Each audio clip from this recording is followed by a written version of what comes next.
DD Tamil நேயர்களுக்கு அன்பு வணக்கம். ஆயுளை காக்கும் ஆயுர்வேதம் நம்ம எப்பொழுதுமே ஆரோக்கியமாக இருப்பதற்கான பல வழிமுறைகளை வகுத்து கொடுத்துள்ளது.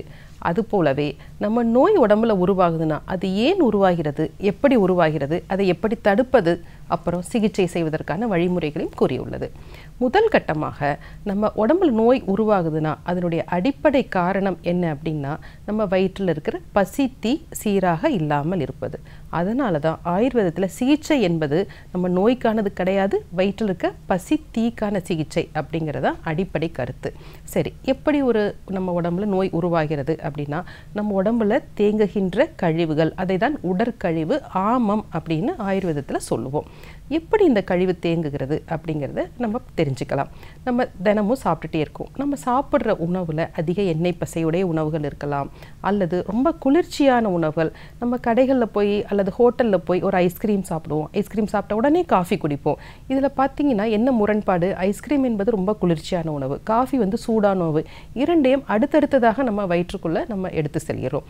அதற்கப்புறம் நம்ம நச்சு பொருட்கள் கலந்த பல கலவைகளை நம்ம உணவாக எடுத்துக்கொண்டே இருக்கிறோம். அதற்கப்புறம் பட்டினி கிடத்தல், திடீர்னு ஒரு வாரம் நல்லா சாப்பிட்றது, திடீர்னு சாப்பிடாமல் இருக்கிறது. அதற்கப்புறம் நம்மளை குரு அண்ட் லகுன்னு சொல்லுவோம், அதாவது கடினமான உணவுகள், லேசான உணவுகள் அப்படிங்கிற ரெண்டுத்தையும் கலந்து சாப்பிடுவது, அல்லது ஒன்றுக்கொன்று முரண்பாடான உணவுகள்னு சொல்லியிருக்கோம். அதாவது புளிப்பு எடுத்துக்கொள்வது, அதாவது பால் போன்ற பொருட்கள் எடுத்துக்கொள்ள வேண்டாம்.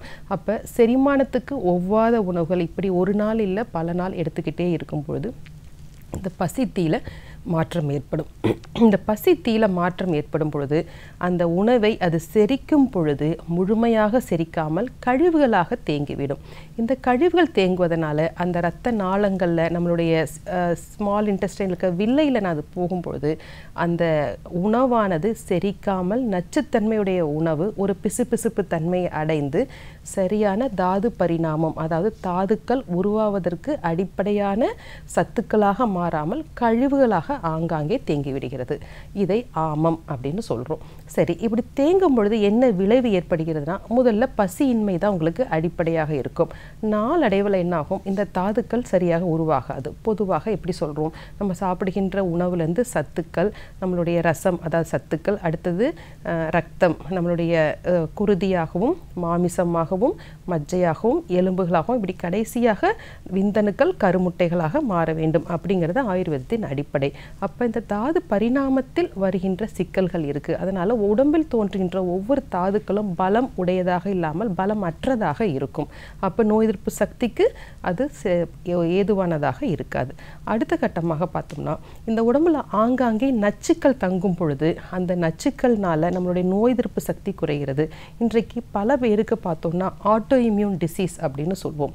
அதாவது தன் உடல் தாக்குதல் நோய். நமக்கு என்ன காரணம்னே கண்டுபிடிக்க முடியாது. ருமட்டாய்டு ஆர்த்ரைட்டிஸ் இருக்குது, விட்டிலிகோ இருக்குது, இப்படி பல நோய்களை அடுக்கிக் கொண்டே போகலாம். இது அனைத்திற்கும் அடிப்படை காரணம் நம்ம உணவு சரியாமையினால் தோன்றுகின்ற இந்த நச்சுக்கள். இந்த நச்சுக்களை நம்ம கண்ணால் பார்க்க முடியும்னா கண்டிப்பாக கண்ணால் பார்க்க முடியாது. நம்ம உணரதான் முடியும். எப்படியெல்லாம் உணரலாம், இதற்கான அறிகுறிகள் என்ன அப்படிங்கிறத நம்ம படிப்படியாக தெரிஞ்சுக்கலாம். நச்சுக்கள் உடம்புல தேங்கும் பொழுது உடல் கனத்து போகும். அதற்கப்புறம் பசி தீ சரியாக இருக்காது.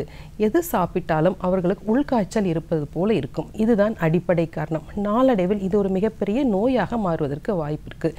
எந்த மாதிரி நோய் இருக்கும்னா, இந்த நச்சுக்கள் எங்கே போய் தேங்குகிறதோ அந்த சிஸ்டத்தில் டிசீஸ் வர்றதுக்கு வாய்ப்பு இருக்குது. இப்படி பல பிரச்சனைகள் இந்த கழிவுகள்னால ஏற்படுறதுனால நம்ம பசி தீயை சீராக்க வேண்டும் என்பதுதான் ஆயுர்வேதத்தின் அடிப்படை கருத்து. இந்த தொகுப்பில் இந்த ஆமம் அதாவது உடற்கழிவு பற்றி சில கருத்துக்களை நம்ம தெரிந்து கொண்டோம். அடுத்த நிகழ்ச்சியில் இதன் தொடர்ச்சியாக அதனுடைய அறிகுறிகளும் சிகிச்சை முறைகளும் நம்ம தெரிந்து கொள்ளலாம். நன்றி.